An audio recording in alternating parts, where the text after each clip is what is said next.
Folks, welcome back to Opa Music.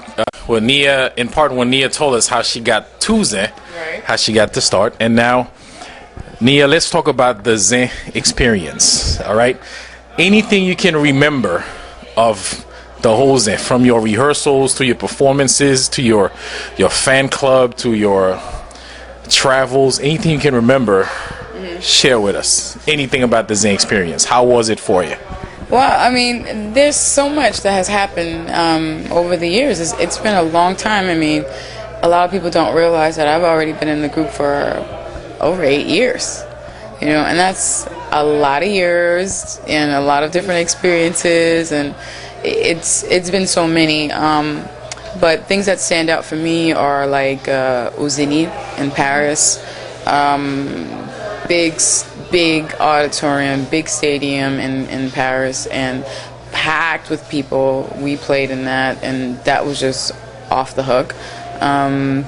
Just getting to travel to all the places. I mean, I think eventually, had I not joined Zen and just finished college, I think eventually I probably would have traveled, but not as extensively as I have in Zen. I've been to Martinique, to Guadeloupe, been to Paris. I've gone to Haiti more frequently because even that I didn't really do right prior to that. I would just go maybe every once in a while. Last time I went to Haiti was actually for my grandmother's funeral when I was like 11. So from 11 to the time I joined Zen, I didn't go to Haiti, so that kind of like reconnected me with my culture and just the different aspects of being Haitian. So there's a lot. So I mean, but how was the experience? Your in relationship to the fans, how they received you, because you almost replaced somebody who was right, extremely popular. And it was not an easy thing either. It was a little complicated because you had to try, or I had to try, to sort of get people from thinking that I'm replacing Georgie as opposed to just to being an addition. And you had a lot of Georgie fans out there. I mean, there were some serious die-hard fans that just didn't even want to look at me because I was in the band. And that was just difficult. And I think that what I decided, or what I said to myself, is that I can't be anyone but me, and I can only just practice and focus on that, So I just found a way to let myself, or find where I fit in, with the whole experience, and just be me. And slowly but surely, one by one, I won the MOPA. And I mean, how was that rewarding to feel that? Oh yes. I mean, in the back of your mind, you always thought, oh, you know what? I got my own little niche now. I got my own little fan club. Right. No, I mean, it's definitely a great feeling. Whenever you finish performing, or somebody hears your song and they see you and they say, wow, I remember this one fan. She said to me, your song, Tuna, I broke up with my boyfriend, and I listen to that song every day, all the time, like 50 times a day. And that has really helped me, get through the breakup. And so when I have a person come to me and tell me and say that to me, that does make me feel good, because then there's a reward in doing what you do. Even though I do love music and I love singing, and honestly, at the end of the day, I do it for me, but I do appreciate when I hear things like that. All right, now, of course, 8 years of Zen. Yeah. I'm sure it wasn't all gravy. It wasn't all. No, it wasn't all gravy. But I have to say that I didn't have no real serious, stupid, crazy experiences where I'm like, you know what, forget this, I'm not doing this anymore. I never really got to that point. Even though, of course, certain conflicts within the group and certain just changement that has happened over the years has kind of made me want to explore other avenues instead of just being a part of the group. Understand? So, but of course, the road trips in Haiti, I mean, grueling, sleeping, everybody's sleeping on one another, somebody's drooling on this other person's shoulder, and you're on the road for 8 hours at a time. Sometimes we've had 10-hour road trips going through the province in Haiti.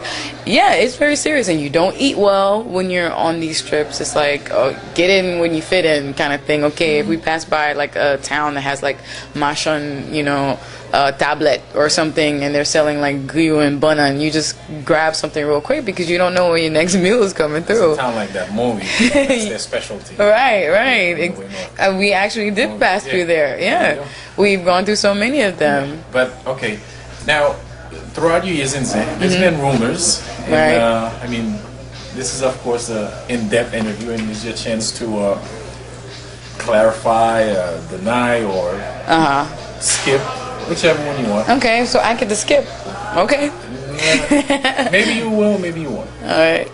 Like for instance, the rumor has it out there that any girl that comes to Zen, in order to be in Zen, has to be Alex's girlfriend. Right. Is that true? Or were you in a relationship with Alex, or do you know if any of the other girls have been in a relationship? I cannot confirm or deny those rumors because sometimes rumors don't start out of thin air. So maybe there's some truth to that. But I can say that me coming into Zen, I was not automatically somebody's girlfriend. It didn't go down like that. But did you ever happen to be in a relationship with Alex throughout your No, years? no, never. Alex has always just been someone that I was very close with. I guess because he's the one that brought me into the group, and he guided me and just basically like directed me in certain things and looked out for me. Put you under his wings. Right, exactly. Yeah, exactly. So it was more like a, mentor type of situation, and never any kind of relationship, no. And how was your relationship with the other members? It's obvious you're very close with Alan also. Right. It's one of those things that you gradually build relationships, because for me, I've always been that way. I'm comme si moi sou un monde qui passe sous monde, and it takes me a while to really like allow people in and get to know them and be friendly with people, and that's like almost oxymoronic, I guess, because I'm an artist and I'm a performer, and I'm supposed to be open to people and be like, hey, you're my friend, I love you, kind of thing, and that's not even the case for me, unfortunately. But so with the other guys, I slowly built relationships with each one, and I have a relationship with each one. Each one is on a different level, I guess sometimes even like Gabby is like, he calls me his sis, and he's my brother, and I don't know, maybe because like the closer in age situation, and maybe that, but like I said, different relationships, but it's all good with everyone. I feel like that's my family. And you feel the same way with the ladies that come in and out of the band? With the ladies, it's always on a friend, level, or at least a coworker level. I can say that. The experiences have been different, and it's not for the reasons people think. People think that it's about cattiness and jealousy and stuff like that, and I'm not tooting my own horn, and I'm not trying to have anyone think that I'm conceited or anything like that, but I'm confident in what I know. I'm confident in my talent, because I feel that my talent is God-given. Nobody can take that away from me, and that's just the bottom line of it, okay? So if someone else comes in, I'm going to be more than willing and more over embracing of you, because then it's like, okay, good, wow, two good singers right next to each other doing their thing, So it's not about jealousy or competition. I personally, I don't feel like, okay, if AJ, you come next to me and you can sing, it's going to be like, hey, AJ and Nia are singing and they're doing their thing and they're on stage together. I'm not going to be looking at AJ like, oh, I don't like AJ because he's competition. Actually, I welcome competition, So it's not for the reasons people think. Sometimes, just like in any family and any relationship, sometimes people don't get along. Why? Because their personalities clash. And I'm not going to be friends with everybody. I'm going to tell y'all straight up. That's it. And for the record, I can't sing to save my life. So don't even. I wouldn't be no competition. But right. But all the girls. I think you sing with Queen Dada. Right. Sandra. And V. Thanks. Right. And V. Right? Or was there somebody else? That's it. No, that's it. Well, as far as members that the public really saw. Right. That was it. I mean, there was another girl. I forgot her name, but I never saw you sing with her, so I don't know if you actually did. You Okay. forgot her name. Do you know?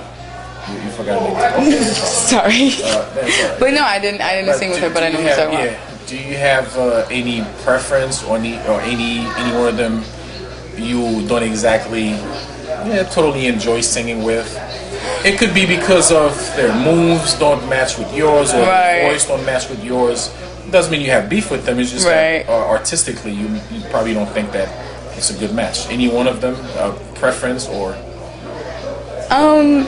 Answering this question would really put me in a whole heap of trouble. So Unfortunately, this is Opa music, and we I actually don't think talk and say so. things here. Okay, you know what I can say though? What I will say is that I think when you're dealing with a group, with a band, whatever decision you make, it's like, it's not about, oh, I'm the person who makes decisions and I'm gonna do it. No, it's about, all right, let me look at my organization, let me look at my band, and let me see who, if I'm gonna bring somebody in, how this person is really gonna gel and mix with the band, and is this person the right fit? Okay, have there been some misfits in the past, couple years or so? Yes, but it's a okay, make a decision, make a mistake, and correct that mistake, and Right. and basically that's it. Okay, so that's a fair answer, right? Yeah. You wouldn't get in trouble for that. No. But you said in the past that working with Queen Dada was probably your favorite. Right, well, So- because, I was young and fresh and didn't know nothing, very naive, and if I went to her and say, hey, okay, let's practice, she was more than willing and ready, to do so. So, that was cool. Okay. Yeah. And any other thing of the Zen experience you can think of, anything that pops in your head? Well, like my very first performance, I was like scared, scared, beepless. Do you remember where? Do you remember where and when? It was at Senegal, right? Senegal, and Tough Brooklyn. Place. It's a tough place to perform. That's actually like one of the first places I came to live was in Queens, because I hadn't had my own place yet. So I was staying at Alan's and his wife's, and they were very nice, and they took care of me. And then I transferred over to Brooklyn, and that's when I found my own place. So I know Brooklyn, the area that I lived in, I know, but I always preferred Brooklyn. But anyway, that's just a little fact. So my first show was at Senegal, and man, it's like the Brooklyn crowd is very serious. They'll just like And mean mug you like this all night, then just stare at you. Senegal was indeed a tough place to perform. I mean, you had to be on point. Yes, it was tough. So, man, I'm quite sure I was probably shaking the whole time, and I tried, but it was. Thank you. But it was an experience, because, like I said many times before, like when you're on stage and you have all these instruments going on, and if you're not used to it, because for the most part, even though I've been singing forever, it's always been like playback, so playing with all these instruments and trying to like decipher all the sounds that are coming out of them, and just boxing them into the right place, and then being able to still sing at the same time, it was very difficult. But my first show was like very serious, and I'm not sure really how people felt. But I mean, and throughout the years, I dealt with like you brought up the rumor mill. I mean, people would like straight up say, like, as if they knew, like they were in the bedroom with you. Oh yeah, she's doing Alex, and she's doing half the guys in the band, And then I had another time. I mean, what job? I'm still like finding myself and trying to figure out still very young too, right, and I'm still like figuring out, okay, how should I dress? And I mean, I remember a friend of mine sent me to it, where someone took pictures of me, or had pictures, or found pictures of me, and once I like something, I don't know, I tend to stick to it, right? So I had like this hat that I would wear like constantly, especially when I didn't feel like doing my hair, and she posted, okay, Nia on this day, Nia on that day, Nia on that day. Wow, Nia, can you like get another hat? Yeah, like these, those sort of things. And I'm not mad at you for doing that, because actually that made me realize, okay, maybe I shouldn't be doing that so much, wearing the same thing so much, because people are watching, exactly. And throughout the years, you know, basically have tried to step the game up, you know, pay attention, I guess, more to magazines and what's what, you know. So it's interesting. And that was the Zen experience. Now, Nia, we all know you're working on your solo album. Right. You've been doing that for not 8 years, not since you got in Zen, but no. I would say a good 5 or 6 years by now. So what is the story? That is kind of sad, though. Yeah, it's not sad. You know, sometimes they say Imperial, which means you take a long time so you can bring something. Well, you know, I agree. What's the story with that? The story with it is that I am much further in the project. More like, okay, I can definitely put this out for sure this year. It will be coming out. I wanted to just kind of like wait till the whole carnival situation happened to release like a single and also release a video. I'm really thinking about doing it Beyonce style, I guess, and dropping 2 singles at the same time and 2 videos at the same time, just to, you know, to make up for lost time, I guess. And it's a project that I really hold dear to my heart, because I got to a point where I've become more involved in the production process of it. But of course, I still have lots of help and from lots of talented people. Of course, my Zen crew is contributing to it. Jay Beats, Nikki, I mean, everyone that you can think of that is really producing substantial music out there. I've recruited for my project. Okay, so a couple of single after Carnival, but when the bomb? When is the bomb? I'm really pushing for spring. I'm really pushing for spring. Yes. Okay.